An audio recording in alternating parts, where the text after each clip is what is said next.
Noida authority बात मानेगी तो ठीक है, वरना 14 में इनके घरों को भी घेरेंगे। हम कह रहे हैं इनसे कि हमारे मकानों को आप तोड़ो और हम आपके पास, प्रशासन के पास यहीं रहेंगे। एक गरीब किसान को तोड़ने का और उजाड़ने का काम ये लोग कर रहे हैं। देश कुछ ऐसे चुंगलों में आ चुका है, ऐसे लोगों के हाथों में आ चुका है जहां कहते कुछ है और करते कुछ है। आज घेरे हैं ऑफिस, अगली बार घेरेंगे घर। हमारे घर नहीं तो तुम्हारे घर नहीं। भारतीय किसान यूनियन के नेतृत्व में आज नोएडा प्राधिकरण के दफ्तर के बाहर हजारों की संख्या में किसान पहुंचे हुए हैं अपनी मांगों को लेकर। आपको बता दें 8 जुलाई नोएडा चलो कूच की जो आह्वान वो भारतीय किसान यूनियन ने किया है। तमाम जो किसान हैं वो यहाँ पर पहुंचे हैं और धरने पर बैठे हुए हैं। आखिर क्या इनकी मांग है, क्यों लगातार ये लोग अपनी मांगों को लेकर प्राधिकरण को तमाम बातें भी कहते हैं, लेकिन इनकी ऐसे आरोप है कि प्राधिकरण इनकी मांग अभी तक नहीं मान रहा है। हम बातचीत कर लेना चाहेंगे भारतीय किसान यूनियन के जो एनसीआर के अध्यक्ष हैं परविंदर अवाना जी। सर, जिस तरीके से आप लोग यहाँ धरने पर बैठे हैं अपनी मांगों को लेकर, आप लोगों ने आज आह्वान किया कि 8 जुलाई चलो नोएडा, क्या वजह है? वजह यह है कि आप देख रहे हो कि इतना सुंदर शहर नोएडा, माना जाना माना शहर है, एशिया का नंबर 1 शहर माना जाता है नोएडा। हर किसी के दिल पे राज करता है नोएडा। वो नोएडा हमारे बुजुर्गों ने, हमारे पूर्वजों ने इसलिए नहीं दिया था, ये जो खेती की ज़मीन जो दी थी इसलिए नहीं दी थी कि हाँ हमारा विनाश हो, इसलिए नहीं दी थी। आज हमारे घरों पे बात आ गई है। हजारों बीघे हमने ज़मीन दे के ये नोएडा शहर बसाया था। आज हमारी मूल आबादी नहीं छोड़ रहे लोग, गाँवों की तरफ जा रहे हैं, हमारे मकान तोड़ने के लिए तैयार हो रहे हैं। बड़े बड़े बिल्डर यहाँ आ चुके हैं जिनको यहाँ मिलीम बस्ती दिखती है। हमें तो एक फिल्म याद आती है कि पुरानी फिल्मों में इस तरीके का होता था कि जो ऊँची उस पर टावर पर बैठे होते थे उन्हें वो झुग्गी बस्ती ऐसी लगती थी मिलीम, उसे वो तोड़वा देते थे। आज वही हो रहा है कि गांवों की तरफ ये लोग चल रहे हैं। हमारे 10% इन्होंने नहीं दिया। जब हमारी ज़मीन ली थी उसके एवज में इन्हें 10% देना था, नहीं दिया। 1976 के जो किसान थे उन्हें इनको प्लॉट देने थे, नहीं दिए। कोई नहीं, अब ये हमारे घर की तरफ चल रहे हैं। आज घरों की बात आ गई है, हमारे घरों को तोड़ने का है। हम कह रहे हैं इनसे कि हमारे मकानों को आप तोड़ो और हम आपके पास, प्रशासन के पास यहीं रहेंगे। हमने अपने ट्रैक्टरों के अंदर अपना सब सामान लेके आए हैं, राशन, पानी, रहने की व्यवस्था, अपने बीवी बच्चों को, सबको हम लेके आए हैं। अब की बार हम यहीं डटेंगे। ये तोड़ने जाए, हमारे गांवों को तोड़ दे, लेकिन हम वो जानना चाहते हैं कि अगर हम इतनी ज़मीन नोएडा बसाने के लिए दे सकते हैं तो हम उस नोएडा को उजाड़ भी सकते हैं। ये वो किसान है, उस किसान का बच्चा अगर शांति से कुछ दे सकता है तो वो छीनने की हक रखता है। हम जिस तरीके से आप अपनी मांगों को लेकर बता रहे हैं कि प्रशासन लगातार जो है प्राधिकरण की तरफ से वो एक तरह से मनमानी की जा रही है, तमाम ऐसी जो मांगे हैं जो उन्होंने वादा किया था वो वादा खिलाफी पर उतर आए हैं, तो ऐसे में आप लोग का इरादा क्या है? क्या आप लोग के दिल में है? क्या आप लोग चाहते हैं कि प्राधिकरण वो बात को माने, और अगर नहीं मानता है तो आप लोग क्या करेंगे? प्राधिकरण बहुत ही ज़्यादा शातिर है। यहाँ पढ़े लिखे अधिकारी आते हैं, वो चाहते हैं कि यहाँ का किसान मजदूर बन जाए, मजदूर बन के आपके यहाँ काम करे, उससे अलावा कुछ नहीं चाहते। आप देखते हो कि गाँवों में जो किसान, बड़ा किसान होता है, उसके यहाँ गाँवों के जो गरीब तबके के लोग रहते हैं उसके खेत में काम करते हैं, वो उन्हें कम देता है, उनको रहने की व्यवस्था कराता है, सब चीज़ वो किसान, बड़ा किसान करता है। हमारे यहाँ की ज़मीनें छीनी, जो यहाँ का कृषक था, आम जो कृषक था उसको इन्होंने कुछ नहीं दिया, बड़े कृषक को भी कुछ नहीं दिया, आम कृषक को भी कुछ नहीं दिया। आज वो मिलीम बस्ती की तरह वो जो आम किसान थे वो किसी के यहाँ नौकरी कर रहे हैं, कहीं पटरी लगा रहे हैं, कहीं रेहड़ी लगा रहे हैं, कुछ उस तरीके का वो किसान के बच्चे जो काम कर रहे हैं। जो बड़े किसान थे उनकी ज़मीन इन्होंने ले ली, उसके बाद इनके जो बड़े बड़े मकान हैं उन पर नज़र है, बड़े बिल्डरों को तोड़ के उसे देना चाहते हैं। हमारा कहना है जी आप सब कुछ ले लो, कोई दिक्कत नहीं। जब हमने ज़मीन दे दी तो हम अपना घर भी देने के लिए तैयार है, लेकिन रहेंगे यहीं आपके मकानों के सामने। आप तो यहाँ है, अगर नोएडा अथॉरिटी बात मानेगी तो ठीक है, वरना 14 में इनके घरों को भी घेरेंगे हम। हमारा एक दिन का धरना नहीं है। आदरणीय गौरव टिकैत जी आए हुए, अगर सार्थक मीटिंग रही, अधिकारी अपने कान की गूंग खोल के और सही सच्चे दिल से ये कहेगा कि किसान का बच्चा हूँ और किसान की मांग मानता हूँ, जेन्युइन मांग है, कोई गलत मांग हमारी है नहीं।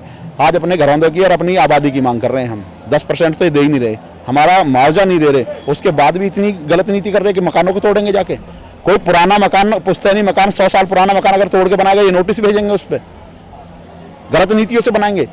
हमें बताते हैं हम जोड़ की ज़मीन पे बसे हुए हैं। ये फिलैक्स कंपनी जोड़ पे बनी हुई है, इन्होंने तो बनाई थी, उसे तोड़े ना पहले जाके।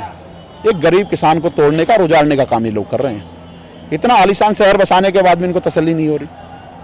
हम ये चाहते हैं कि आप भी कहीं किसान के, अभी हम जाएंगे तो वो कहेंगे हम भी किसान के बच्चे हैं जी।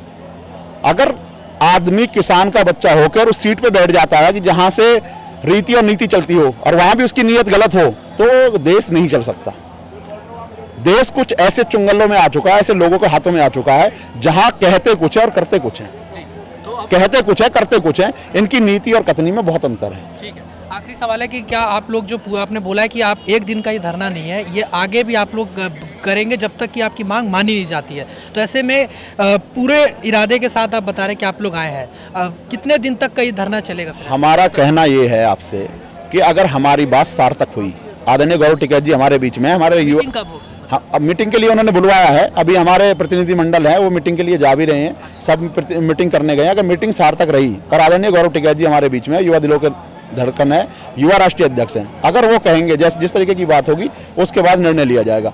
और जो आप कह रहे हो कि आप यहाँ रहने के लिए आए, हम यहाँ रहने के लिए आए हैं। हमारी ट्रॉलियों आप देख सकते हो, ट्रॉलियों में राशन, हमारा रहने का सामान, हमारी व्यवस्था, सब चीज़ यहाँ पड़ी है। चारपाई वारपाई हम सब लेके आए हैं, गैस सिलेंडर वगैरह सब चीज़ है हमारे पास। ये अगर बात मानेंगे तो ठीक है, वरना अगला निर्णय गौरव टिकैत जी का होगा। अगर गौरव टिकैत जी कहते हैं हम टिकेंगे यहाँ, तो टिकेंगे ही हम। यहाँ के किसान और मजदूर को हम नहीं उखड़ने देंगे। हम आदरणीय गौरव टिकैत जी से भी यही आग्रह करेंगे कि यहाँ अब समाधान नहीं तो कभी नहीं, हमारा यही लास्ट है। अब की बार यहाँ समाधान नहीं तो कहीं नहीं। और ये सच्चाई है, आप अपने चैनल के माध्यम से दिखा देना। आज घेरे हैं ऑफिस, अगली बार घेरेंगे घर। हमारे घर नहीं तो तुम्हारे घर नहीं।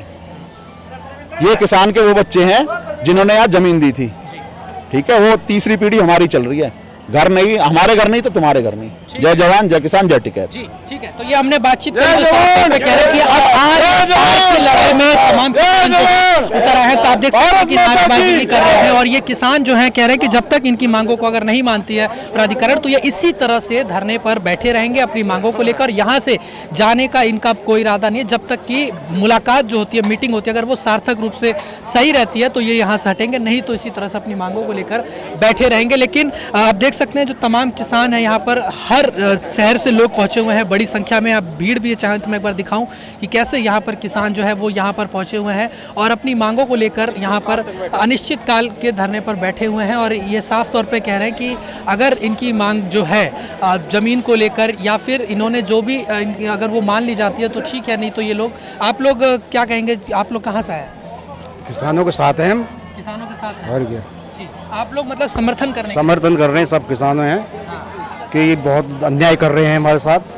हमारे बहुत पुश्तैनी रास्ता वो बंद कर दिया इन्होंने और उद्योगपतियों का रास्ता बेच दिया है, उससे बहुत परेशान है, दीवार खिंचवा दी, इसी के उसमें है। ये 2010 में हमसे ज़मीन ली मुआवजे की, जो मुआवजे के लिए वो भी और जो हमारी बची हुई है वो भी अपने नाम पे कर ली इन्होंने।